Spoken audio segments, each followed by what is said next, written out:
It is getting crazy at this point. I feel like we just cannot find a regular job. This one was the worst by far. Not the work itself, but what happened. We barely made it out of there, and I doubt anyone will believe our story. But I may as well come clean and let you know what happened to us at the Baxter Building. We may have had a hand in its destruction, but what burned there was something far worse than a simple building. Something evil was hopefully destroyed there as well. I was behind the wheel of our old work then as Jake and I drove toward the Baxter Building downtown. The van's worn seats and the lingering smell of fuel and dusty upholstery set the stage for our trip back to the renovation project. We had worked a few odd jobs together for a while since our crime scene cleanup days, and that last job that led to our departure from that line of work. We were cruising down the highway, and Jake turned down the blaring metallic, just long enough to comment on our past cleanup jobs, and how he preferred our current jobs. Yeah man, this beats the hell out of the old gig. It is way better than clearing out blood and brain matter from all those cleanup jobs. Especially the last one. You know, the one where we almost died. I would take the risk of exposure over being cut up by a psychopath any day. Plus the pay is better. He grinned like a maniac and laughed. I couldn't disagree.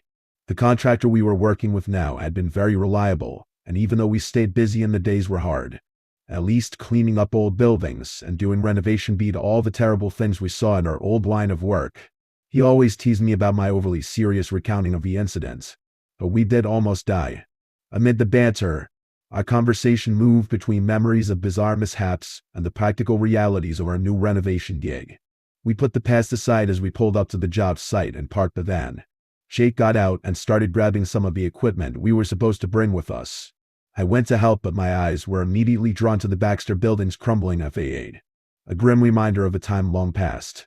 I thought it was a hotel or something before it closed years ago. I was not sure of the history. Now it was destined to become overpriced condos or something. I supposed I would find out if I was kept on long enough to see the project complete. The building stood with broken windows, peeling paint, and a structure that seems to almost breathe the weight of its history. I felt a clap on my back as Jake snapped me out of my reverie. Snap out of it, dude, we gotta go. Busy day, so no screwing around. Also, if I have to haul this stuff inside, then you have to help with the floors. I shrugged and accepted the terms of his deal, and we gotta move on. As we walked into the lot, we were greeted by familiar faces. Mark, who was busy inspecting the entrance while chatting with another colleague. Nina, whose quick smile contrasted with the ominous atmosphere. And Lyle, our foreman, who, though friendly, always looked on the verge of being pissed off for whatever reason. Jake would of course say, "Allows us as a bit of the old RBF. Ya no resting bitch face," though of course he would never say that to the boss's face. With a few handshakes, greetings, and some light-hearted jibes exchanged, we dove into the day's tasks, dividing up roles, discussing what pieces of the rundown structure to restore first, and plotting our next moves around scattered tools and reclaimed wood. Lyle directed everyone to the most pressing tasks at hand, and we got to work. The environment was great, and we had all worked together before on other jobs. But the sense of camaraderie was tinged with an undercurrent of apprehension. The place was a little spooky, and we were glad we were working early in the day. By mid-morning, the work is in full swing, and I could see tangible progress taking shape as we methodically peeled away layers of decay. I was working alongside Jake, measuring planks for new flooring and removing old, hazardous materials with careful precision. Despite our steady pace, obstacles quickly appeared. A stubborn, knotting section of the floor that refused to come up easily, and hidden wiring that forced us to improvise. As I took a moment to catch my breath, my thoughts drifted to the strange mix of satisfaction and worry. Satisfaction from knowing our hard work was reviving a forgotten building, yet worry about the eerie vibe that seemed woven into its very structure. We had a lot left to do, but it was coming together. I was anxious to get some new paint and lighting in the building to push back some of the oppressive gloom and creepy atmosphere. I realized I must still be a bit stressed out after what happened last year. Almost being murdered will make you a bit paranoid, and I wish I had the carefree attitude about it that Jake managed to maintain. I got back to the task at hand. After a few hours, Lyle instructed Jake, Mark, and myself to head to the basement and start down there. All three of us could not suppress groans of annoyance at being assigned a task. The area was one of the rougher spots in the building, and no one wanted to go down there, even in the daytime. It was dark and stank like a moldy tomb. Jake started to mutter something, but Lyle cut him off. reminding him, "If that is asking too much, you are welcome to go home. Just don't expect a paycheck in the mail if you cut and run now. I know it sucks, but just get over it." We grabbed our lights and went down to the basement. If there were windows in there, the grime choked them. Greasy shadows clung to the corners of the basement like a second skin, and our steps echoed loudly through the darkness. We'd stripped the Baxter Building to its bones and exposed a frame barely held together by time and mold. I played the third wheel, while they pried at stubborn pieces. I carted the scraps into piles of kindling that stretched from one damp wall to the other. It felt like miles down there, the whole place wider and emptier than it had any right to be, and yet somehow suffocating like Los. We talked loud and often to fill the space. "Careful, Mark. I'm warned. You fall through, and Jake and I aren't catching you. Just testing you guys." Mark shot back, his grin wide in the dimness. "Make sure you're paying attention." Jake grunted, his words few and far between as usual. "Miles is just worried he'll have to do some real work." My laugh came quick. "You caught me." Our voices tangled in the air, blending with the scrape of crowbars and the crackle of wood. Every piece we took away revealed more decay, more dark patches spreading like disease. The whole building sat heavy with water and time. We both looked up when Mark shouted. His boots thudded once, twice, then silence.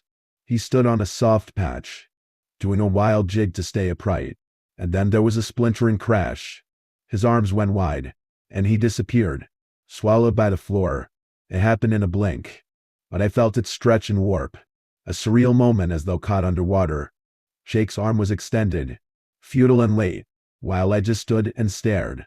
Then the noise of Mark's laughter came from beneath us, rising through the haze of floating debris. "Did you guys see that?" he hollered. "That was insane." We found our breath. "Hell, Mark," I yelled, trying to sound mad instead of scared. "Quit playing around." Jake was already on his knees, examining the edges of the hole. "Can you move?" His voice was steady, more curious than concerned. "Are you hurt?" I added, peering over Jake's shoulder into the jagged opening. A 10-foot drop at least. It was a miracle the guy wasn't dead. Mark's laugh bounced back again, the loudest sound in the room. "Just my pride," he said. "Guess it was bound to happen with the way this place is holding up." Jake straightened, brushing dust from his knees. "We need to be more careful," he said, but there was relief etched in his smile. The sight from above made the fall seem more harrowing. The edge of the break was a mess of splinters and dry rot. One side was mostly intact, the brittle wood giving way to an almost comical silhouette of where Mark's outline had been. We'd expected rot, but not this. The narrow escape was as unsettling as it was impressive. I tossed my crowbar down to Mark. "Looks like you're the advanced team. See if there's any gold down there."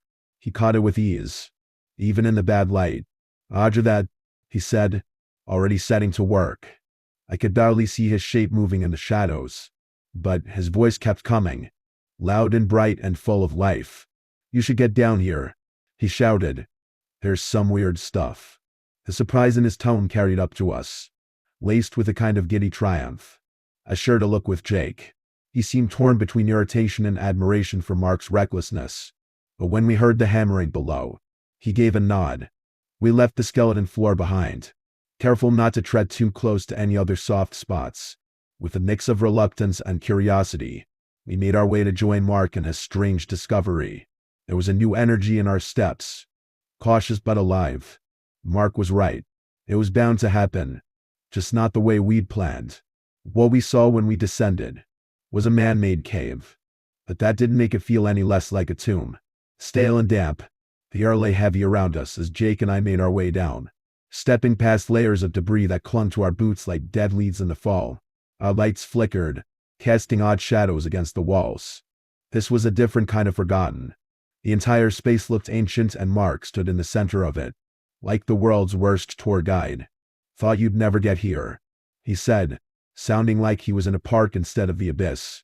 He waved his arms, giving us the grand tour. "Check it out," he said, pointing to the walls. "Ever seen anything like this?" His energy was contagious, if only a little. We walked over to join him, moving like spelunkers through the remains of mold, broken boxes, and crumbling concrete. The room was filled with the echoes of our movement and Mark's unfazed enthusiasm. Pretty wild, I said, the sarcasm failing to mask the creeping unease in my chest. Jake squatted by one of the walls, shining his light into a lone niche. He didn't say anything, just reached in and pulled out a pile of scorched plastic. The smell was a harsh whisper, chemical and faint. Looks like something burned here, he said as he started to grin. Extra crispy. Each alcove was a mystery, some filled with the remains of melted, twisted objects, others with burned-out candles. It was hard to tell what had happened, but the room felt saturated with old, leftover rituals. The farther we went, the stranger the debris became, with black and metal scraps and disfigured shapes littering the floor. You think someone was living down here? I asked, but it was a weak attempt at an explanation. The place was too alien, too deliberately unsettling. Jake shook his head. Doubt it? Unless they were eating barbecue plastic, he said with a half-hearted laugh. But somebody spent time here. Mark was more methodical, scanning each section before moving on. It's strange, he said, more to himself than to us. We followed him into the far corner. By the time we were halfway through, the scope of it all was beginning to wear on me. What is this place? I said, feeling small in the empty vastness. Jake didn't slow down.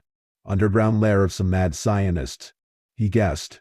Maybe we'll find a secret stash. Mark stayed quiet.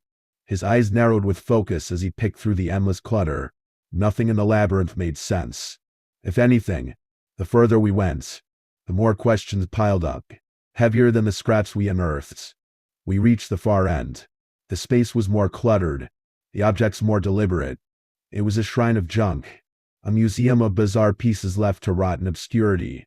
The alcoves were packed, some filled with spittery symbols etched into the soot-stained walls, others crowded with melted fragments. The air was thicker there, and the cold seemed more intense. Then we saw it, half hidden in a small niche at the very back. Even in the shadows, there was no mistaking the shape. A lone doll. It sat in silence, perched above us like it was waiting for something. The head was cracked in a dozen places, and its glassy eyes stared with unsettling brightness. Unlike the other objects, it was perfectly intact. Despite its size, it seemed to dominate the entire space. Jake's breath came out in a slow, visible stream. He moved closer, cautiously, as though it might leap out and bite him. Creepy. Hey guys, do you think we found Annabelle's cousin? He said as he nervously laughed, his words not quite capturing the way it filled the room. Mark hesitated. His grin faltered as he joined us, his first steps unsure.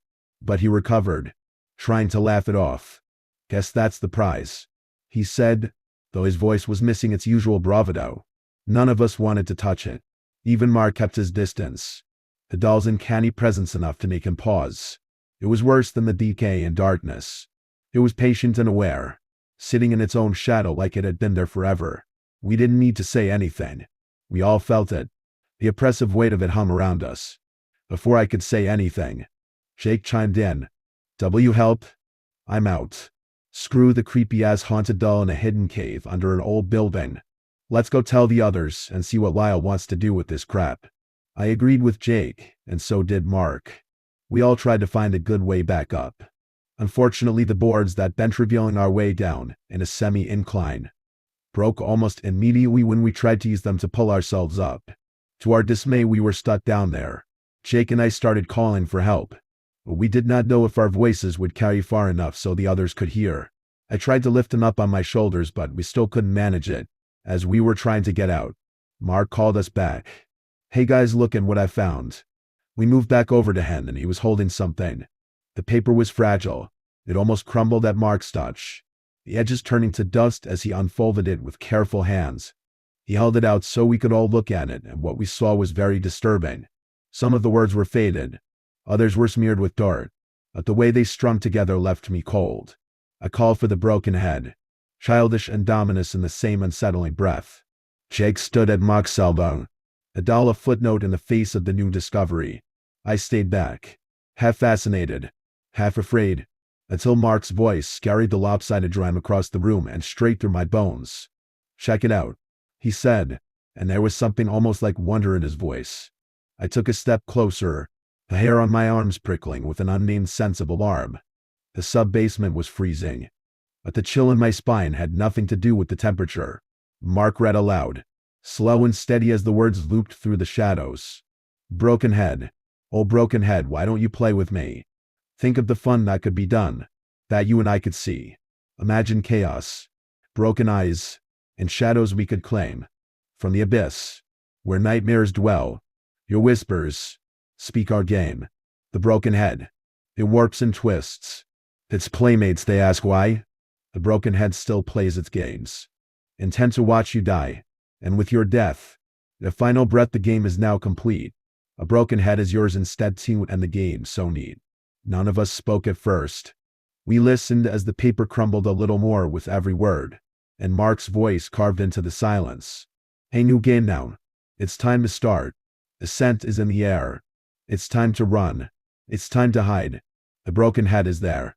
The last word echoed off the walls, louder than any of us expected.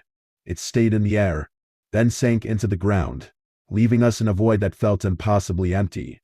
I swallowed hard, not sure what to say, not sure if I should say anything at all. The shadows around us seemed thicker than before, like they were crowding in to listen. What the hell is that supposed to mean? Some creepy-ass children's rhyme that people wanted back in the day? Jake said at last. His voice was too loud, a forced bravado barely masking the crack at its edges. I tried to shrug, but the motion felt stiff and mechanical. Yeah, seems a bit much for the kids. Maybe some demented adults game? I guessed, but even I didn't believe it. I tried to match Jake's casual attitude despite the morbid poem we had just read. A bit over the top. Does not help reading that with that dead, doll staring at us in the room. Mark's expression was unreadable, his eyes scanning the room as though the poem were a map. There's more to this, he said, his words more certain than his tone. Mark shifted his weight, pretending not to be fazed. Someone had way too much time on their hands, he said, but he stayed close, like a stray dog unsure of the territory. We were all trying too hard, acting too casual. The weight of the place had changed, and we felt it in the way our breaths left visible ghosts in the air. I took a step back, the doll looming over us like a patient predator. It didn't seem like a footnote anymore. It was the headline, the whole story, everything. Guys, I said, my voice breaking through the nervous silence. Does that doll look different to you? The crack in Jake's bravado widened. Like it's about to eat us? Yeah, I'm getting that. Mark didn't respond. He was watching it carefully, too carefully, and in that moment, I knew he saw it too. It was subtle, a trick of the light maybe, but the longer we stood there, the more I felt it was watching us with the same keen awareness. We should have left. We should have listened to every instinct that screamed for the exit. But we stood frozen, the air around us heavier by the second. The doll was still in the corner, but the way it filled the room was almost impossible to believe. Then I saw it, just a twitch, the smallest shift, but enough to freeze the blood in my veins. The corner of its mouth, a movement as delicate and unsettling as a whisper in the dark. Then a cracking sound and a sliver of its head broke open, revealing what looked like a sickly light underneath. Mark noticed too. His face went pale, the color draining like spilled milk. It's awake, he said, and it wasn't a question. Jake's confidence shattered, fear spreading across his features like cracks on a mirror. Are you messing with me? He said, but he was already backing away, each step louder and more frantic. We fled, each motion pulling us farther from the ominous thing we'd uncovered. Our breaths were ragged, fogging the air as we stumbled over debris. The room felt endless and tight, a cold grip around our throats. And nothing was more oppressive than the doll's steady gaze. It did nothing, of course, did not move to follow us, just watched us through its broken face with the odd lambent light mocking us underneath its eerie visage. We left it behind in the dark, its shadow lingering long after we burst into the uncertain light above. The three of us managed to get one of us up out of the terrible sub-basement and pull the others out. Then we rushed out and didn't stop until we hit the stairs. Mark and Jake were right behind me. None of us dared to look back. Not yet, but I knew it wasn't over. Not even close. The feeling crawled inside me like an unwelcome guest, and I knew it would be there, patient and present, when we returned to finish the job. For now we had to tell Lyle and the others about what we found. Our foreman stomped across the cracked concrete floor, his face a collage of impatience and dust. When we clambered up to him from the basement's dim depths, I recognized the furrowed brow and crossed arms from a dozen job sites before this one. Lyle wasn't used to being kept waiting. Mark climbed ahead of me and tossed the balled-up poem at him like it was a baseball. Lyle didn't even flinch as it bounced off his chest. I half expected him to pitch it back and tell us to go screw around on our own time. But instead, he just squinted at us, shaking his head. "Looks like you've seen a ghost," he said, gruff and skeptical. Jake leaned against the exposed brick wall, breathing heavy from the climb. And not far off. "Boss." He rubbed his hands over his shaved head and let out a laugh that was mostly for show. "You ain't gonna believe this." I caught my breath, slinging an arm around Jake's shoulder, ready to back him up. But it was Mark who spoke next. Voice calm, measured, and subtly more serious than normal for him. "We found something down there." Lyle snorted. "Don't tell me you're digging for treasure. I pay you clowns to renovate, not play pirates." He picked up the paper from where it had landed at his feet and unfurled it, now furrowing even deeper as he read. "What's this supposed to be? A joke?" "It's real," I said, more serious now. "We hit a spot where the floor gave out. Next thing we know, we're in some kind of stone cellar. Could have been killed." Jake added, shaking his head with mock gravity. "Thought we were gonna be headlines, workers crushed in tragic basement accident." Lyle shot him a look that said he wasn't in the mood for jokes. "You're telling me the floor just collapsed?" "I walked that whole area myself this morning. It collapsed." "All right," I said, raising my hands in surrender. "Not trying to accuse you of shoddy inspections." "Lyle, but it dropped us like a bad habit." Jake nodded. "We've never seen anything like it. That room down there, it's not on any of the blueprints." Lyle rubbed his beard, considering this. His face softened. "Just a notch." "And this?" he asked, holding up the poem. Mark's voice dropped, like he was about to tell a campfire story. "We weren't alone down there. Found something. Someone. Waiting for us." "A doll," Jake clarified, his expression grim.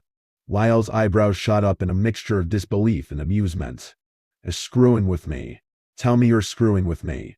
"Wish we were," I said. "The thing's got a busted head and eyes that look right through you. You'd have to see it to believe it."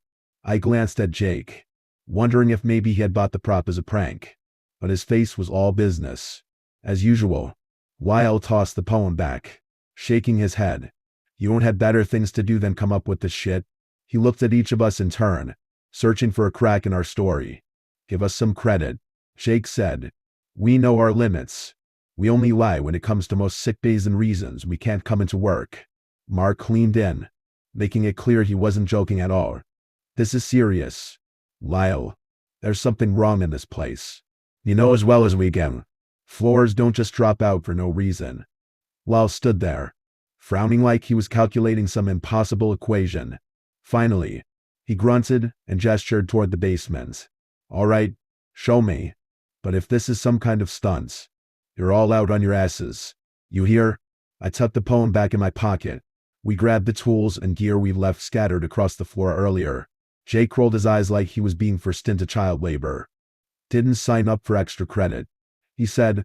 "Put in the work now, and you can sleep in tomorrow." I shot back. He shrugged. "Not a morning person. Figure I'll just sleep in anyhow." "You call what you do work?" Lyle said, still gruff but a bit more relaxed. The exchange of banter eased some of the tension as we got moving again. "So how old do you think this place really is?" I asked, partly to mess with Lyle but also curious. "Got your curiosity going." "Huh?" Lyle shot back. "Older than me. At any rate, older than Ert." Jake chimed in, making me laugh. We reached the basement, and Lyle looked around, frowning at the chaotic sprawl of tools and debris we'd left behind. "Everything looks in order to me," he said. "Take another look." I replied, pointing to the jagged hole gaping in the floor. Lyle squinted at it. "Well, I'll be damned," he muttered. Jake slapped him on the back, unable to resist one last dig. "Stick with us, Lyle. Lots more surprises where that came from." Lyle hovered like an expectant father while we set up the ladder, his brows pulled together in a skeptical knot. "Sure you're up for this?" I said, smirking as I wrenched the last piece of equipment into place. He grunted, dismissive.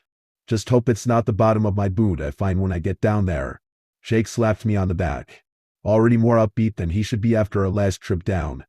"Better let the boss go first," he joked. "Get all the ghosts shaking in their boots."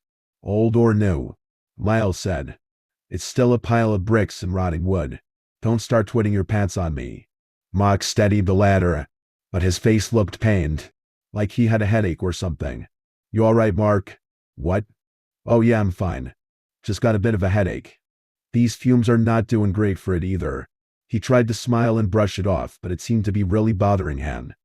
We started down, the air damp and heavy with that neglected building smell. Every footstep echoed in my chest, and I felt the rawness of the concrete through my boots, as if the whole place was trying to crawl into my skin. Lyle's threats were light years away in my mind as we dropped back into the blackness. "It's even creepier than last time," I said, taking the last step off the ladder. "Everything's creepier when you know what's coming," Jake said, but he didn't sound convinced himself. The climb seemed endless, a breath shallow and quick as we made our way down. The light from the open floor above barely reached us, casting long shadows that moved with us like impatient companions. Lyle finally touched ground. He scanned the sub-basement, his expression hard to read. "Not seeing much here," he said. "It was right over here," I replied, pointing to the spot where we'd left the doll. I half expected it to be sitting there, still as death and twice as ugly. Instead, nothing but an empty patch of concrete. Even the dust looked disturbed, like the thing had dragged itself off into a corner. While squinted into the gloom, his disbelief palpable. "Seems to me you're making a lot of noise over a whole lot of nothing." The air felt thicker, somehow, like we were breathing the weight of Lyle's skepticism. I watched him try to make sense of the space, his hands on his hips, eyes scanning the walls for some clue or proof, or maybe even the joke he was so sure we were playing. "We're not wasting your time, Lyle," I said. "It was here. We all saw it." Jake looked uncharacteristically concerned and muttered, "It's like it got up and walked away." Lyle crossed his arms, the hard line of his mouth carving deeper into his face.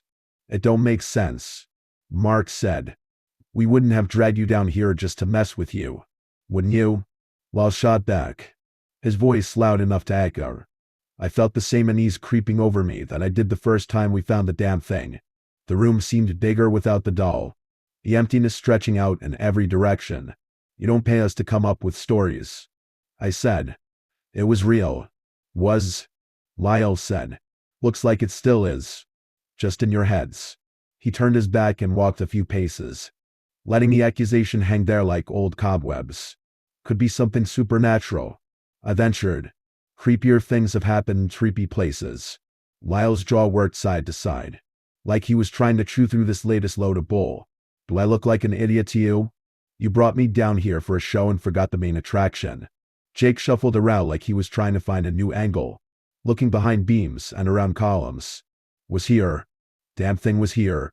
He bent to peer into his face between some rusting Dutchwork. I watched him reach in, like he expected the doll to pop out at him. He said, voice full of triumph before turning to disappointment. "Nothing." The emptiness of the room pressed down on us, the bare concrete more menacing than any doll could have been. I watched Lyle, saw his patience strain as we searched, and came up empty again and again. "We're not lying," I said. "Something's going on here, even if we don't understand it." Lyle marched back to the ladder, frustration lining every step. "I've had enough of this wild goose chase," he said, climbing faster than I'd ever seen him move. "I want you all back to real work by noon." We stood there, three fools in a hole, as his voice trailed up the concrete walls and faded into silence. As Lyle went back up the ladder, we all lingered in the sub-basement looking around as if expecting the things we saw to show up as soon as he had left. Suddenly, Mark clutched his head with both hands and groaned in pain. "Then, my brain's gonna explode," he said, sinking to his knees. The bravado was gone from his voice, leaving something raw and pained in its place. "What's wrong?" I asked, rushing over to him. Jake joined me, crouching low. Is it the dust? He said, as though Mark were having an allergic reaction and not about to keel over. It's something in my head, Mark said, wincing as he fought to get the words out.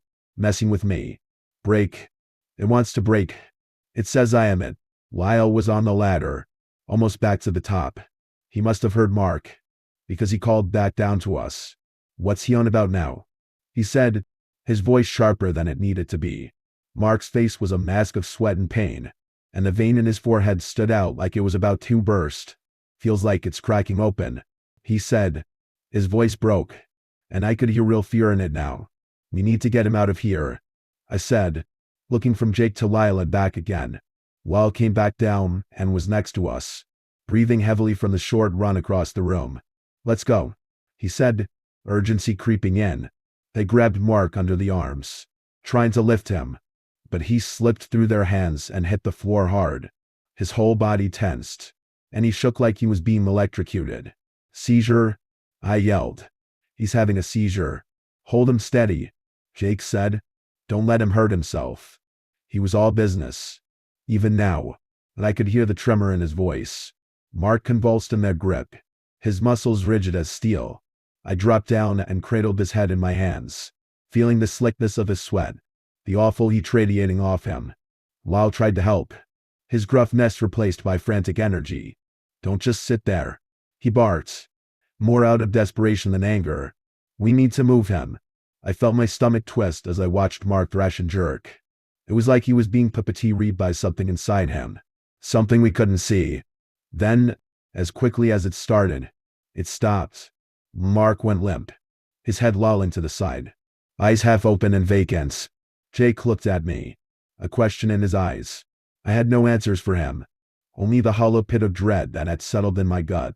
Is he? I couldn't finish the sentence. We need to try, Jake said.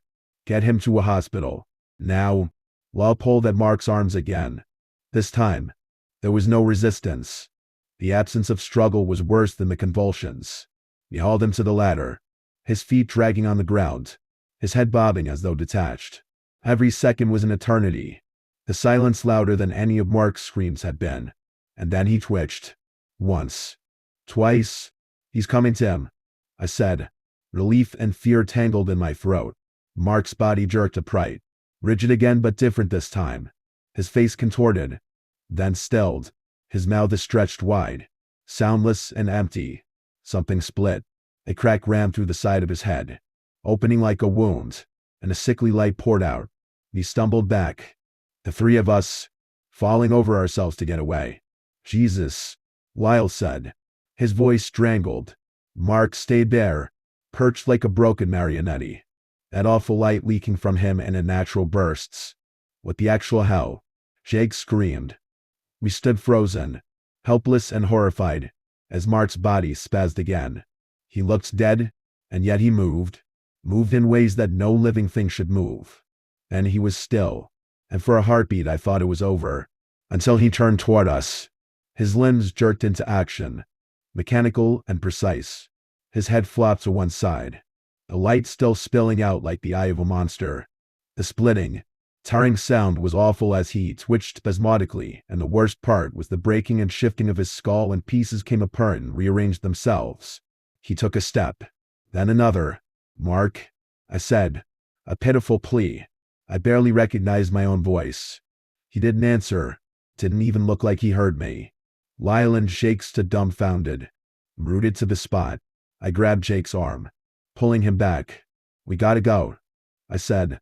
Mark kept coming, relentless, each step more sure than the last. Lyle snapped out of it, grabbing a piece of metal pipe, holding it like a weapon. It won't stop, Jake said, backing away. I watched as Mark reached us, saw Lyle swing the pipe. It connected with the sickening crack that split Mark's head open even further. He did not fall down. His bones contorted and reshuffled after the impact, even with the force sounding loud enough to have shattered his spine. The thing that was once Mark forced its destroyed face to look at us again, and it gurgled an almost imperceptible word through its ruined face. Run. We heeded the advice and ran, the shock wearing off enough to get us moving. It's still him, I said. It's still him. And it's not. That terrible light blazing out of his shattered and broken head.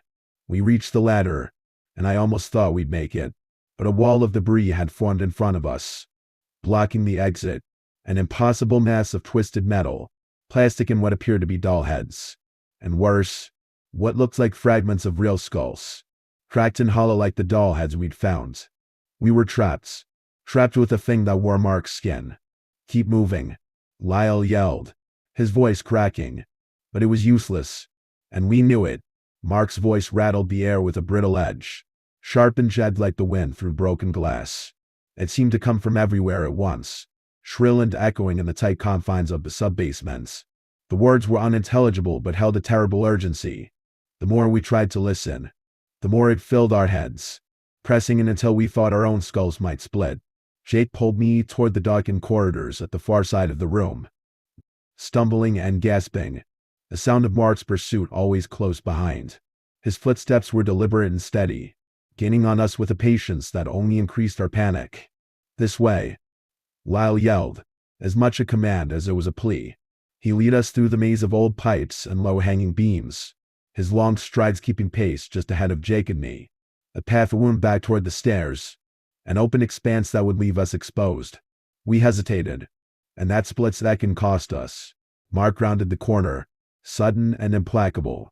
The sickly light from his head cut through the dimness, throwing a grotesque shadow of himself across the walls. Lyle shoved Jake and me toward a side room.